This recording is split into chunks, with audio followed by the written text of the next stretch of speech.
पहले अपने शिव गुरु के चरणों में प्रणाम करती हूँ, मैया पार्वती के चरणों में प्रणाम करती हूँ, लीलम दीदी हरेंद्र भैया के चरणों में प्रणाम करती हूँ, सभी गुरु भाई गुरु बहन के चरणों में प्रणाम करती हूँ। मेरे प्रणाम को स्वीकार कीजिए। गुरु भाई गुरु बहना कथा सुनाने जा रहे हैं, कृपा करके कथा के ध्यान से सुनिएगा। ध्यान से सुनने से ज्ञान मिलता है। आधी अधूरी कथा मत नहीं सुनना चाहिए, क्योंकि शिव गुरु का अपमान होता है। पूरा कथा सुनने से कथा के रहस्य के बारे में पता चलता है और ज्ञान भी मिलता है कि कथा में क्या बताया गया है, क्या समझाया गया है, उसका ज्ञान मिलता है। इसलिए कथा को हमेशा पूरा सुनिएगा। अगर मेरा ये कथा आपको अच्छा लगेगा तो कमेंट में लिख के जरूर भेजिएगा। चैनल को सब्सक्राइब कर लीजिएगा। जो भी मैं नया नया कथा चैनल पर अपने डालती हूँ आप तक पहुंचता रहे। आप हमारे कथा को ऐसे ही देखते रहे, अपना प्यार देते रहे। ये कथा 3 दोस्तों का है। 3 दोस्तों ने आपस में बहसबाजी कर रहे थे कि कौन स्वर्ग जाएगा कौन नरक जाएगा। ये स्वर्ग और नरक पर कहानी है। 3 दोस्तों में एक तो थे पंडित और एक थे लाला यानी सेठ, जो दुकान चला रहे थे, और एक गरीब किसान था। ये तीनों दोस्त थे, एक साथ पढ़े लिखे थे, लेकिन अपनी अपनी भाग, अपनी अपनी किस्मत है गुरु बहना। लाला का बेटा अमीर हो गया, सेठ बन गया, दुकान चलाने लगा, और पंडित जी पंडिताई करने लगे, अच्छा खासा कमाने लगे, और गरीब किसान जो था वो गरीब की गरीबी रह गया। तो किस्मत की बात है ना, जिसके किस्मत में जितना लिखा है वही होता है।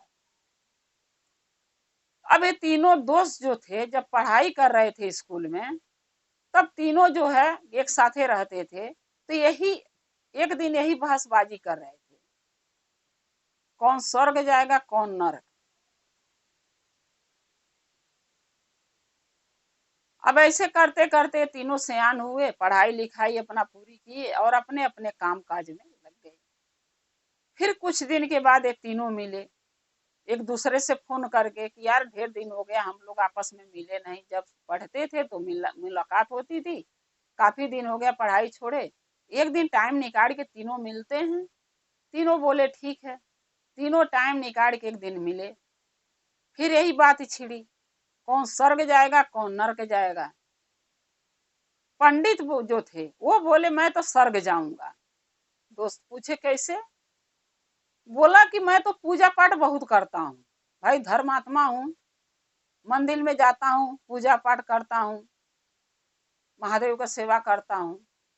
फिर उसके बाद पंडिताई करता हूँ, यानी घरे घरे जो बुलाता कथा बच्चा बाँचता हूँ। तो ये तो अच्छा कर्म करता हूँ ना, पुण्य का काम करता हूँ, इसलिए मैं स्वर्ग जाऊंगा, स्वर्ग जाऊंगा।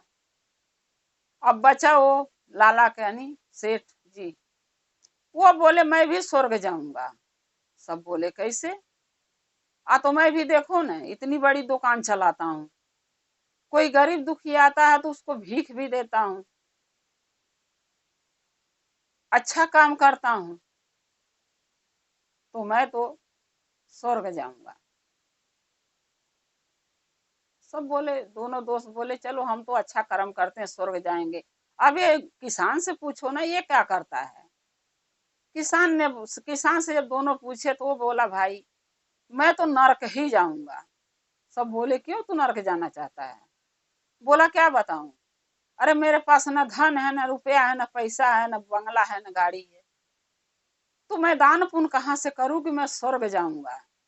तो मैं नरक नहीं जाऊंगा ना, जब हम कुछ करता ही नहीं दान पुण्य, तो मैं नरक में ही जाऊंगा। बोले सब सही बात है, जब दान पुण्य नहीं करेगा तो नरक तो जाएगा ही। बोला ठीक है मैं नरक ही जाऊंगा तो बढ़िया है, कोई बात नहीं। सबको अपना अपना कर्म कहीं भाग कहीं लिखा मिलता है, तो मेरे भाग में ही लिखा तो वही सही। अब तीनों दोस्त क्या हुआ कि बार देखो महादेव का दया, तीनों दोस्त एक ही बेर मरे। रहते तो थे अलग अलग गांव में, अलग अलग गांव में रहते थे, एक गांव के तीनों नहीं थे। लेकिन पढ़ाई होता है ना गुरु बहना की, कहाँ कहाँ से लोग एक स्कूल में पढ़ने आते हैं, कोई नहीं जानता। तो अलग अलग, तीनों अलग अलग गांव का थे, लेकिन तीनों एक ही दिन मरे। जब तीनों एक ही दिन मरे तो वहां गए महादेव के दरबार में। महादेव के दरबार में गए तो वहां ये हुआ कि पूछताछ हुआ। तो तीनों में वो दोनों, जो लाला था, सेठ जो था, और जो पंडित था, जब वहां पर पूछा गया कि तुम तीनों कहाँ जाना चाहते हो, कौन स्वर्ग जाना चाहता, कौन नरक। तो जो यमराज थे उनके पास बाही खाता होता है, जो गुप्त जी देखते हैं, चित्रगुप्त जी। चित्रगुप्त जी से पूछा गया कि इनका खाता देखो, कौन स्वर्ग जाएगा, कौन नरक। महादेव भी वहां पहुंचे थे। अब वो जो लाला था, जो सेठ था, वो बोला मैं स्वर्ग जाना चाहता हूँ। पंडित जी भी बोले मैं स्वर्ग जाना चाहता हूँ। किसान से पूछा गया, बोला मैं तो नरक ही जाना चाहता हूँ, क्योंकि मैं पुण्य किया ही नहीं, न दान किया, न पुण्य किया, न अच्छा कर्म किया। मेरे पास कुछ था ही नहीं, तो मैं दान पुण्य करूँ क्या, तो मैं तो नरक ही जाऊंगा। मैं स्वर्ग का सपना कैसे देखूं। अब महादेव बोले चित्रगुप्त जी से कि इनकी भाग देखो, क्या क्या ये लोग किए हैं, इनका खाता में देखो। जब इंसानी रूप में धरती पर थे तो कौन कौन कर्म किए हैं, कौन अच्छा किया, कौन बुरा, उसके हिसाब से ही तो स्वर्ग नरक मिलेगा। किसको स्वर्ग भेजना, किसको नरक भेजना। जब पंडित जी का खाता देखा गया तो चित्रगुप्त जी बोले कि पंडित जी तो नरक ही जाएंगे। महादेव बोले कैसे, आ तो बहुत पाप किए हैं। भोलेनाथ बोले इनका पाप गिनाओ, देखो बताओ। चित्रगुप्त जी बोले कि इनका पाप ये है कि ये झूठ बहुत बोले हैं अपने जीवन में। किसी के घर एक कथा बांचने जाते थे तो जो 200 का पूजा कराना चाहिए, सीधा ये 500 रुपया लेते थे, क्योंकि 500 रुपया लेने का धर्म नहीं था इनका, फिर भी ये 500 रुपया लेते थे। जहां 10 रुपया चढ़ाना चाहिए वहां 20 रुपया चढ़वाते थे, जहां 20 चढ़वाना चाहिए वहां 50 चढ़वाते थे। ये तो बेईमानी करते थे, झूठ बोलते थे। और पूजा भी करने जाते थे, इनको ये नहीं होता था कि मंदिर में आया हूँ पूजा करने तो शांति पूर्वक कर लूं, नहीं, इनको हड़बड़ी रहता था कि जल्दी से पूजा करूं और घर जाऊं, ताकि किसी के घर कथा पूजा कराने जाऊं और उसको लूट के घर पे लाऊं धन दौलत। तो ये तो पापी किए हैं, अच्छा कर्म तो किए ही नहीं है, इनको स्वर्ग जाएंगे कैसे। महादेव बोले ठीक है। बोले अच्छा ये लाला का नहीं, सेठ जी को बताओ, इनके में क्या लिखा है, ये क्या किए हैं अपने जीवन में। चित्रगुप्त जी बोले कि ये भी झूठ बोले, ये तो बिल्कुल मिलावट कर करके लोगों को खिलाए हैं। जो चावल दाल अच्छा रहता था उसमें अकड़ी मिलाते थे, वजन बढ़ाने के लिए मिलावट कर करके सामान को बेचे हैं। दूध बेचते थे, आता था तो दूध में पानी डाल देते थे। घी में डालडा मिला के बेचते थे, यानी सब ये मिक्स करके बेचे हैं। लोगों के बीमार डाल डाल देते थे, मिक्स कर करके खिला के डांडी मारते थे।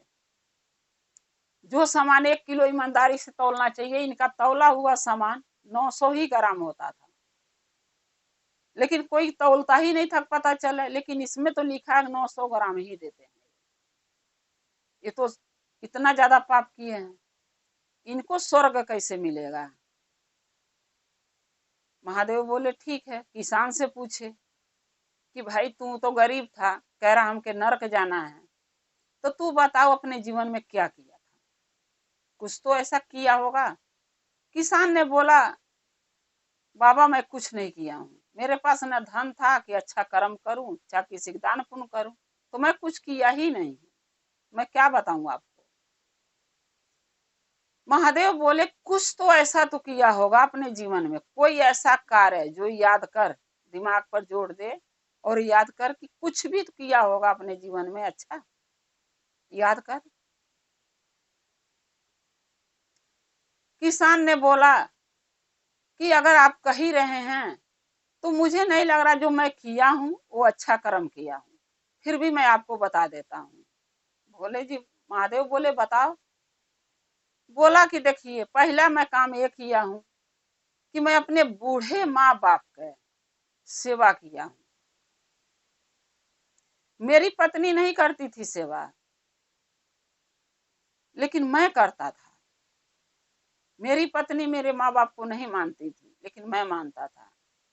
जौले मेरे माँ बाप जिए हैं, उनको किसी चीज का दुख नहीं दिया हूँ। गरीब भले मैं था, लेकिन जितना हो सकता था मैं उनके लिए ही करता था। मैं अगर एक टाइम खाना नहीं खाता था चलता था, लेकिन अपने माँ बाप के भूखे मैं नहीं रखता था। चाहे मेहनत मजूरी कितनों भी करना पड़ता था, करके लाता था, लेकिन अपनी माँ बाप को जरूर खिलाता था। उनका दुख, उनका सुख, उनका सोना, उनका जगना, उनका बिस्तर लगाना, उनको नहलाना धोना, उनको भोजन खिलाना, टाइम से पानी देना, हर चीज के लिए मैं हमेशा अपने माँ बाप का सेवा किया। जबले वो रहे हमारे साथ, तौले हम अपने माँ बाप को दुख नहीं दिया। बस जो मेरे करने लायक था मैंने किया, इससे ज्यादा मैं कुछ नहीं किया। भोलेनाथ बोले और कुछ बताओ, कुछ तो किया होगा अपने जीवन में, कोई अच्छा काम, एक और कोई एक काम और बता दे। बोला एक काम तो और किया हूँ, लेकिन आपको पता नहीं ये भी हमारा सही किया हूँ कि गलत, मुझे तो नहीं पता है। अब आप ही बात देखिएगा, बता रहा हूँ। बोले बताओ। बोला जब भी मैं भोजन करने बैठता था, चाहे वो सूखा खाना हो, चाहे सब्जी हो, चाहे दाल हो, चाहे नमक हो, जो भी खाने बैठता था तो एक काला कुत्ता मेरे पास आके रोज डेली बैठता था। अपनी रोटी में से एक रोटी निकाल के रोज डेली मैं उस कुत्ते को खिलाता था, क्योंकि वो जब आग बैठता था तो मैं खाना खाता था तो मेरे तरफ वो टुकुर टुकुर ताकता रहता था।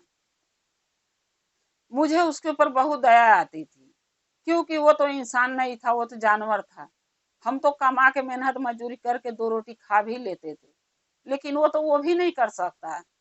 तो उसको तो यही आशा था ना कि कोई हमें दे दुख और तो मैं भी खाऊं। सो मैं उसको एक रोटी रोज डेली खिलाता था अपने हिस्से में से। महादेव बोले कि ठीक है, बहुत अच्छा काम तू तो किया है। तू कह रहा कि मैं कुछ किया ही नहीं हूँ, मुझे नरक जाना है, और जो बुरे कर्म किए हैं वो स्वर्ग जाने के लिए तैयार हैं, और तू इतना अच्छा कर्म किया तू नरक जाने के लिए तैयार है।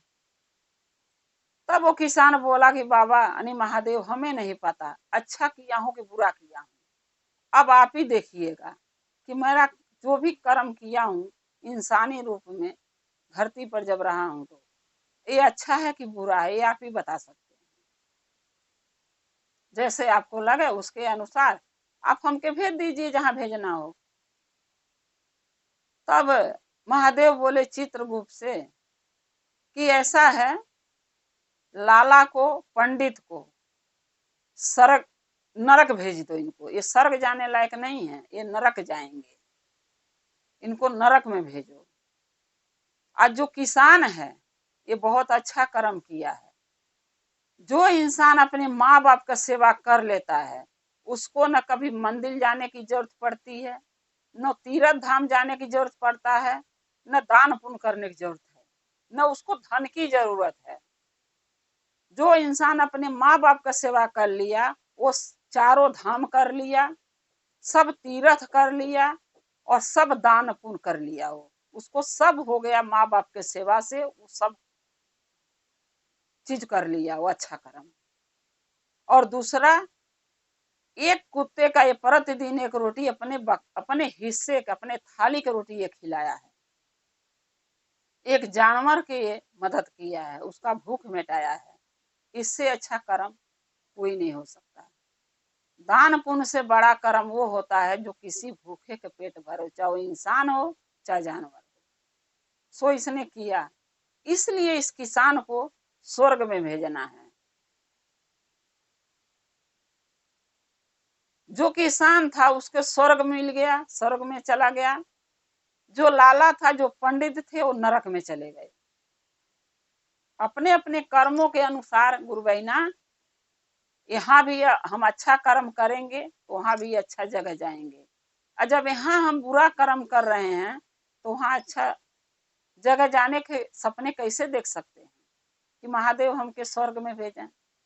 जब हम नरक वाला काम करेंगे तो नरक में जाएंगे, स्वर्ग वाला करेंगे तो स्वर्ग में जाएंगे। तो इसीलिए कहते हैं गुरु बहना, जो अपनी माँ बाप का सेवा कर लेता है उसको कोई चीज की जरूरत नहीं रहती है, ना कोई चीज की कमी रहता है। और जो माँ बाप के ठुकराते हैं उनके भगवान नरक में ही ठिकाना देते हैं, स्वर्ग में तो कभी नहीं देते हैं महादेव, उनको नरक ही भेजते हैं। क्योंकि माँ बाप का जब रोआ दुखता है, दुख मिलता है, बेटी बेटा बहू देते हैं, तो उससे बढ़ के नरक में जाने के लिए उनके और कोई मार्ग नहीं है। वो नरक के द्वार अपना खोलवा लेते हैं महादेव से, अपना बुरा कर्तव्य करके, बुरा कर्म करके, दुख माँ बाप को देके। माँ बाप का सेवा कर लो, तीर्थ धाम माँ बाप के चरणों में रहता है। महादेव भी कहते हैं जो माँ बाप का सेवा नहीं कर सकता वो हमारे मंदिर में आता है तो हम उसको स्वीकार, उसका पूजा नहीं करते हैं। जो अपने माँ बाप के अनादर करता उसका आदर हम नहीं करते हैं।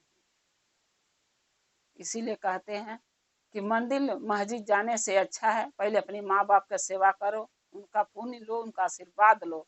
सबसे बड़ा कमाई वही है, माँ बाप। सबसे बड़ा धन माँ बाप है। जिसके सर पर माँ बाप का हाथ रहता है वो कभी बेटा दुखी नहीं रहता है। गुरु भाई गुरु बहना, अगर मेरा आपको कथा अच्छा लगेगा कमेंट में लिख के जरूर भेजिएगा, चैनल को सब्सक्राइब कर लीजिएगा।